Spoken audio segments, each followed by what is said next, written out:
So the original trial was a double-blind, placebo-controlled trial where we screened 75 patients with Parkinson's disease dementia and randomized them to either placebo or 1,050 uh, milligrams of Ambroxol per day. We chose that dose because that was a dose that was safe in pregnancy. That's lower than what many of the international studies are using now, but this was the safety data that we had. So we screened 75 patients, randomized 55. We found that Ambroxol was pretty safe overall. There were some GI side effects, which we expected.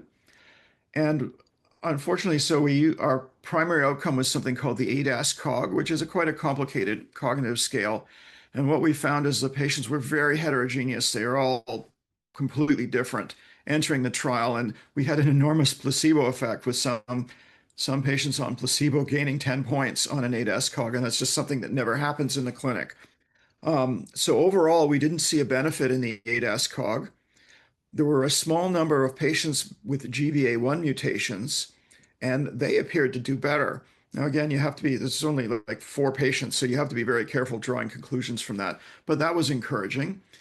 When we looked at the neuropsychiatric inventory, which is a combination psychiatric scale rating all kinds of symptoms, including psychosis and mood,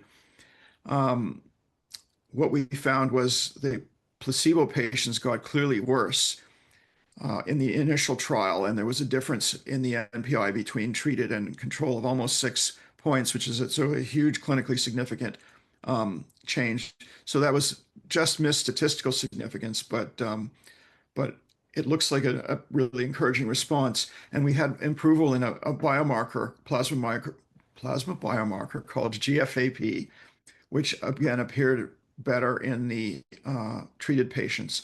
So in our open label extension, which is what we're presenting here, 34 patients who ended the double-blind randomized control trial were enrolled to get Ambroxol 1,050 milligrams a day for 6 months. So 17 placebo to Ambroxol patients and 17 Ambroxol to Ambroxol patients. We had 4 serious adverse events, which we do not believe are related to Ambroxol. We quickly achieved blood levels, which should have been a therapeutic, just like the originally treated group in the double blind. And we also saw nice rises in the glucose cerebrosidase enzyme, which we were following in white blood cells. Overall, the safety profile is similar. So we did see a little bit of stomach upset in the people who are changing from placebo to Ambroxol, but this was mostly mild. The main findings of the trial were that the main trend lines that we observed in the double blind basically carried forward. So I don't know if that means that 6 months isn't enough to make a change. But so again, no difference on the ADAS-Cog, which is our primary outcome measure. The On the NPI, the people who are on placebo and changed to Ambroxol, who are basically worse at the end of the trial, they got a little bit better, or they trended in a line which followed the Ambroxol to Ambroxol group. And that group, again, just continued in a straight line from where they were doing.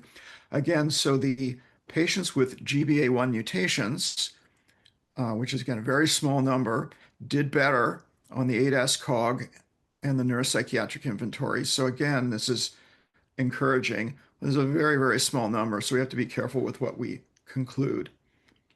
So where does this go? So my primary interest is in cognition, and we were trying to set up a trial in Lewy body disease. And during this interval, there are now large randomized controlled trials of Ambroxol. And so there's one in England by Dr. Shapira, who's looking at Parkinson's disease, and he wants to enroll 330 patients. There's another trial in Norway by Professor Arvid Rong, looking at Lewy body dementia. And so hopefully we'll see results of that in the next few years. But it would be, we didn't have definitive results where the treated patients were better, but we had a number of trends that looked good. And it's a small number of patients in a very heterogeneous group of patients. So they were all very different going in. So we were actually sort of in trouble even before we did our analysis because everyone was so different.